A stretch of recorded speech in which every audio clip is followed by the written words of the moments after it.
Hey everybody, Blackman953 coming to you with a deck profile of my friend Kevin Jones. What deck are you running? This is pretty much Odd Eyes, Magician pretty much with some pendulums, but this is my variant. This isn't the variant that sometimes tops. I mean, the deck is so in the middle, there's really no major meta version of it. So, oh, and also I have my own YouTube channel. I have Kevin Jones Reviews for movie and anime reviews, and my new channel, Card Game Comedy, for Yu-Gi-Oh! Card game content, all that stuff. Alright, so let's get into the deck profile and see how he plays his deck. Okay, so first up for the main deck, can you see it all right? Yeah. We have the one Archfiend Eccentric because blows shit up. It's good to have. Let's play it at 1 right now, just more for just room. Triple Dragon Pit Magician. This card is an amazing scale 8, easily the best one. The high defense can really come in handy, especially in a lot of matchups. Plus the blow up of the spell trap effect is amazing. Plus he's good for your rank 7 and level 8 synchro plays. We'll get into those in a minute.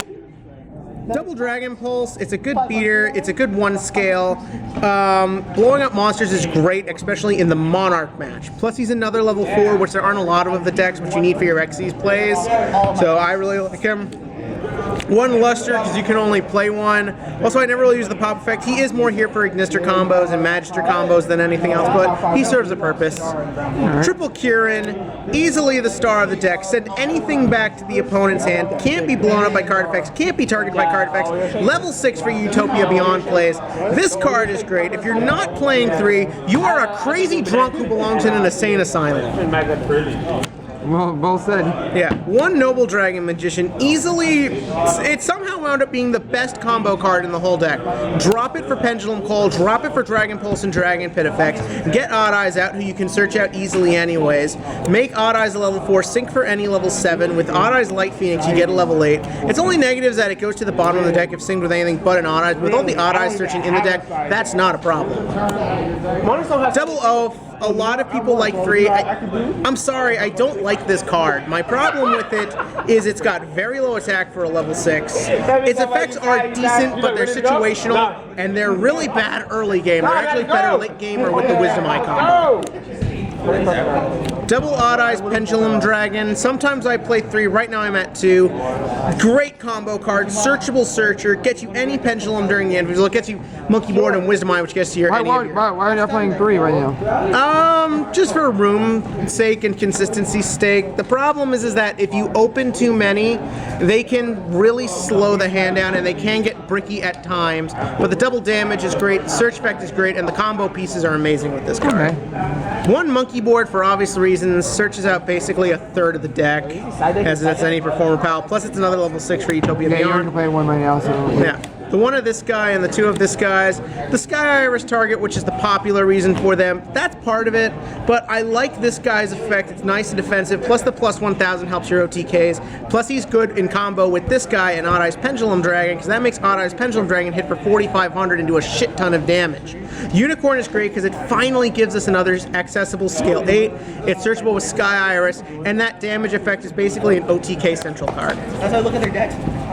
1 Skullcrobat, obvious reasons, it is Stratos. Why don't we have actual Stratos back? Give me back Stratos. I'm after you, Konami.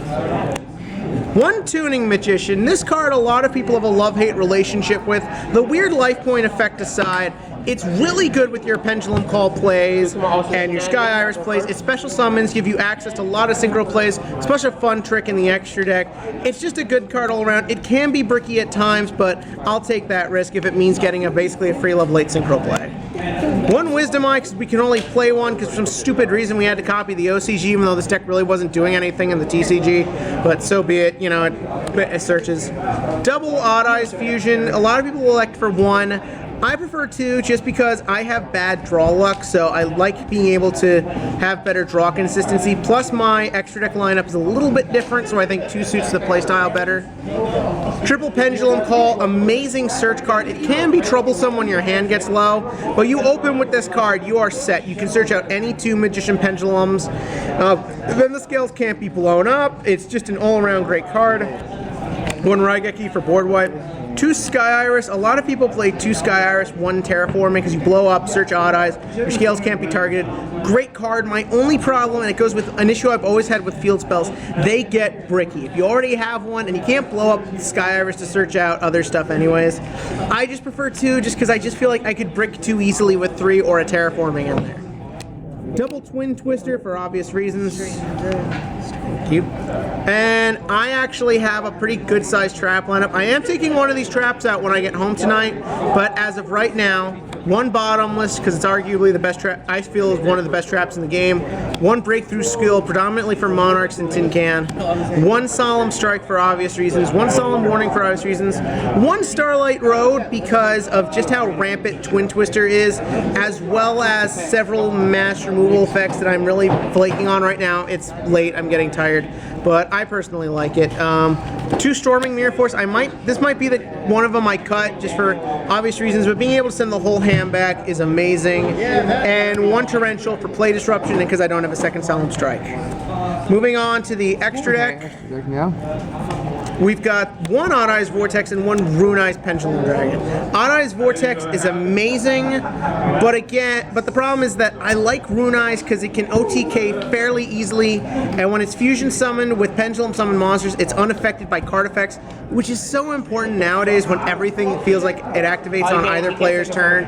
So it's more or less, this is for defensive purposes, this is for offensive purposes. I understand why people play 2 Vortex Dragon, just for me, I prefer it like this. I like having more crazier cards. Then we have, for synchros, we have our 3 level 7s, Black Rose Moonlight, it's a free bounce back, 1 Clear Wing, 1 Odd Eyes Meteor Burst Dragon. I don't really have to say much. Meteor Burst is great for having board presence. Meteor Burst offers a lot of combo plays and kills Cosmos. Moonlight bounces a lot of stuff back. It's just an all-around great card.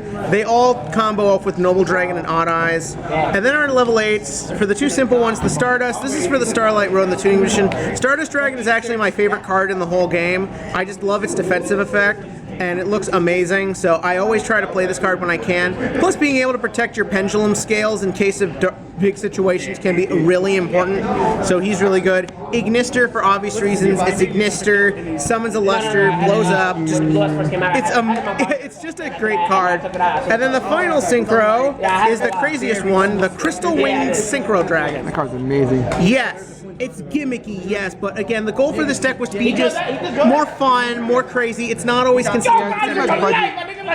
And this card, and this card is just amazing when it gets out. Beats over Cosmos, beats over Monarchs, beats over everything. He's easy to summon with Clearwing too because Clearwing can stay on the board for a while with his effects. Just a great card. I wish I could get him out more, but it is what it is. On for the Xyz is all fairly standard stuff. The 1 Castell for threat removal, the 1 Magister for extra search capabilities, the Utopia, the Lightning, and the Utopia Beyond. Obviously, this is for getting Why the Beyond? Well, because with the level 6s, it helps to go into something when you have like a skull, when you have like the monkey board and the Oath Dragon and the extra deck. The other thing is that he is an instant win card because he makes everything 0 and he doesn't target.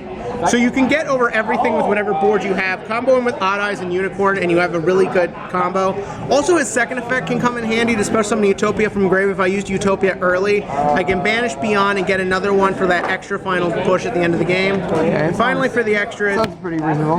Yeah, and finally 2 Odd Eyes Absolute Dragons. 2 is here more or less for A, the Odd Eyes fusion, and B, a lot of times they get over the 1 and you need the second for your combo pieces, like to revive Meteor Burst Dragon, especially in the combo matchup. 2 just works for me, it's just a preferred frequency, and I'm not a big fan of Big Eye, I just don't know why.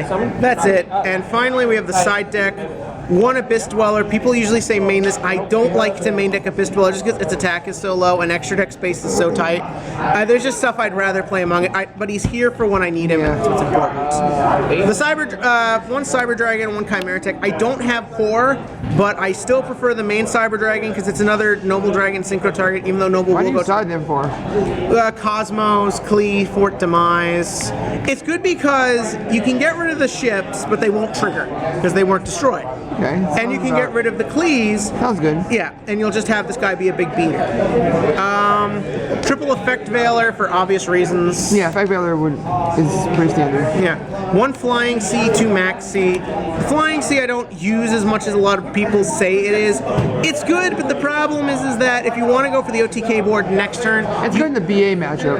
yeah, but the problem is because it's now in defense mode, you've also now given them a defense position monster, which can slow your OTK down. That's true. So I just keep him at 1. He's good when he's good when he's necessary, but he can be a little bit bricky if you have the wrong hand. 2 max C for obvious reasons. It's Yeah. max C. I don't like main decking it. Slowing your opponent down. And Yeah. I don't like main decking max C because it's pretty useless against Cosmos, Klees, Monarchs. It's good against a lot of heavy special summoning decks, but a lot of those other decks can just get away with special summoning 1 per turn and still devastate. So that's why I prefer that. Triple Iron Wall, I don't have system down. Iron Wall still works great. It can easily be protected with Starlight Road and Stardust Dragon. I actually use this in conjunction with Starlight Road a lot. Just obvious for killing the Cosmos. It slows Monarchs down too. Yep. 1 Magic Deflector because being able to negate quick plays and strategically used other spell cards is really good. This is a great side card right now. It's just good to shut things down for a turn. And right now, 1 turn makes all the difference. Yeah. 1 time space, predominantly here for Klees when they like to pendulum summon or random pendulum decks, just send Not them all really that back. great of a card right now, but I still like it. I don't really have anything else to side. I feel like I just always go into the same 3 or 4 side cards anyways. So it's just here to fill space. And when it comes in handy, it comes in handy. And finally, the 1 trap stun for the demise decks. yeah, true. Yeah, because if you activate it draw phase, you're good. So and right. that's that. It's not a meta deck. It's not the strongest deck. It's not always consistent. It can brick. I learned that sign of that Blue Eyes are a thing. But it's fun. It's entertaining. It's crazy. It leads to a lot of fun matchups. If you just don't want to spend a lot on the meta, or just don't like to put up with the meta bullshit, I really recommend a deck like this or just a spin on a deck like that. Also, special shout out to the 1 Sayaka Weiss Wars cards because me. But other than that, that's it. What would you actually change in the deck if you were to? Well, the thing is that when Dark Illusion comes out in a couple weeks, I'm gonna change the built-in Nirvana High Paladin based. And the hardest part in that deck is actually not getting out Paladin himself, but the synchro you need to summon him. So I'm gonna probably put more of a focus to getting Noble Dragon, and probably put in things like Lizard Draws and more Archfiend Eccentrics as ways to synchro any faster to that card. All right, so that seems about good. So, any last words? Fuck Blue Eyes. All right then. So this is Blackman 953, and Kevin Jones. signing out.